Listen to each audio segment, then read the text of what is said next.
Bu odam qizni manyakdan qutqarib, hayotini saqlab qoldi. Qizning aytishicha, uning orqasidan 10 daqiqadan beri begona odam kuzatib kelmoqda. Albatta, qizni qo'rqib ketganini ko'rgan bu odam qizni o'z uyiga kirgizdi va shu nuqtadan voqeani etni jimirlataveradigan joylari boshlanadi.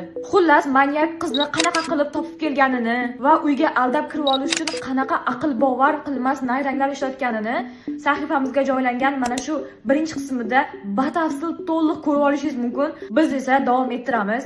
Keyin u men qizni ko'rmadim deb manyakni ketkizib yuboradi va shu joyda ularni bo'ldi, manyakdan qutuldi deb o'ylashimiz mumkin. Lekin afsuski, bundan keyin sodir bo'lgan voqealarni ko'rib, siz umuman hech kimga ishonmay qolishingiz tayin. Xullas, ular manyak ketdi, bo'ldi deb tinchlanib turganida, manyak ketishning o'rniga uyni aylanib o'tib, orqa tomondagi oynadan uning ichiga qarab qizni qidirishni boshladi.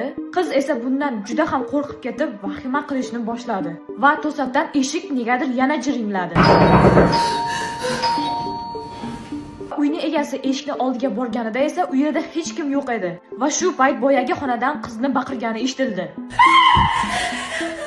Uy egasi o'sha joyga borib qarasa, manyak allaqachon oynani ochib uyga kirayotgan ekan. Uyni egasi shu zahoti manyakka "Bu hodisaga bironta yechim topishimizga ishonaman. Bo'ladimi shunaqa qilsak?" deb uni tinchlantirishga harakat qilsa ham, manyak unga yaqinlashishdan to'xtamadi. Holatni yaxshiroq tushunishinglar uchun kim qayerda turganini aytib o'taman. Oyna tomondan manyak qizga yaqinlashib kelayotgan paytda uyni egasi qiz bilan manyakning o'rtasiga turib, manyakni tinchlantirishga harakat qildi, lekin manyak to'xtamadi va oxirida qiz bilan bola bitta joyda turib qoldi.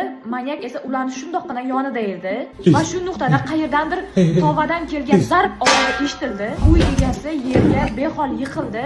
Eng qizig'i, bu odam hushidan ketishidan oldin esa